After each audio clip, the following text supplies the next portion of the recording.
Ынтымақ бейкуттуктун көрөнгөсү, ымала ырыстуу элдин жөрөлгөсү уран алдында өткөрүлгөн акталалык окшарды спорттук маданий иш-чарасында улуттук баалуулар менен бирге эле башка элдин да каада салттары даңазаланды.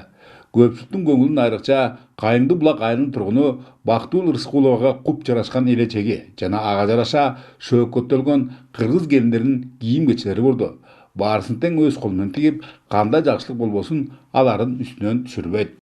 Элечекти кыргыз кийимдерин ар бир иш-чараларда эле эмес, концертте эле эмес, сахнада эле эмес, ушундай жакшы күндөрү элечекти кийүү жайылтуу максатында ушул элечек тигүүчүлөр, кыргыз кийим тигүүчүлөр жөнөкөйлөтүп тиксе, анан ар бир кыргыз айымдары элечекти, шөкүлөнү кийип жүрсө деп ойлойм. Акылдын гимнастикасы атылган тоғыз корголда ата-бабаларыбыздын бизге калтырган баалуу мурастарынын бири. Тарыхчылар менен окумуштардын пикирлеринде ал өзгөчө ой жүгүртүүсү, экеселенген так эсеби, зиректикке өлгө күчтүү туюму жагынан Индиядан чыккан шахмат оюнунан алдаганча өйдө турат. Ушундан уламбы, Бакы Мүсүралиева атындагы орто мектебинин Океан тынчтык клубундагылар өздөрү уюштурган программада аны унутта калдырышпаган. Ошондой эле жакынкы мезгилдерге да атайын пландар түзүлүп, жалпысына пайда жагдайлар арбын. Ош шаарынын бир мектеби менен медиа мост өткөргөн турабыз да. Анан кийинки дагы мындан тышкары дагы ошо кыргыз улутунун бооз үйүн кантип эле деги эле тигилиши, ата бабалардын ушул жана унутулуп бараткан ордо оюндары, чоң аталар менен бирикте балдарды дагы ушул оюндарды ойнотсокпу деген алдыда көп пландарыбыз бар. Кудай буйрса ишке ашырабыз деп ойлойм. Дейинкиси негизги өзөгүн этностор жана региондор аралык байланыштарды чыңдоо түзгөн кыргыз жараны концепциясында үй бүлөлүк мамилелерди өнүктүрүү, келечек ээлерине туура багыт берүү менен тарбиялоодо башкы орунда турат.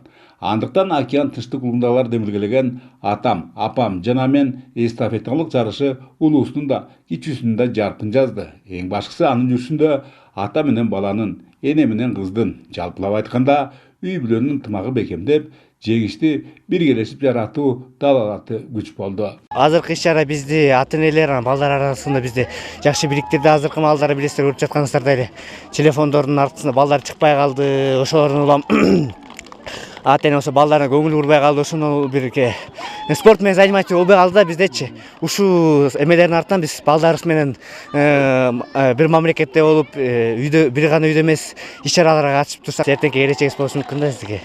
Ошондой эле Актылар районунун айрым аяндарынан келишкен мектеп окуучулары волейбол жана стол үстүндөгү теннис боюнча да күч сынашты. Негизинен ушул жана жогоруда көрүнүштөрдү камтыган бүгүнкү иш-чара баардан мурда балдар кыздар арасындагы достукту жана ынтымакты бекемдегенинен өзгөчөлөндү. Бул иш-чарадан сырткары Нарын районундагы 2 мектепте мисалы форум театры уюштурулат жана ушул аймактардын ынтымагын бекемдөө максатында РКС фестивалыбыз дагы бар.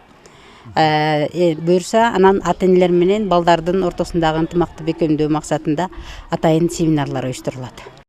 Кошумча маалымат иретинде мындан 3 жыл мурун кабыл алынган кыргыз жараны концепциясынын тутумуна кирген тынчтык клубдары айрыкча өлкөнүн түштүгүндө алдаганча актив экендигин белгилейли. Бөлөкбай Шеримбеков, Айдын Төлөбеков, Нарын жаңылыктары, Актала району.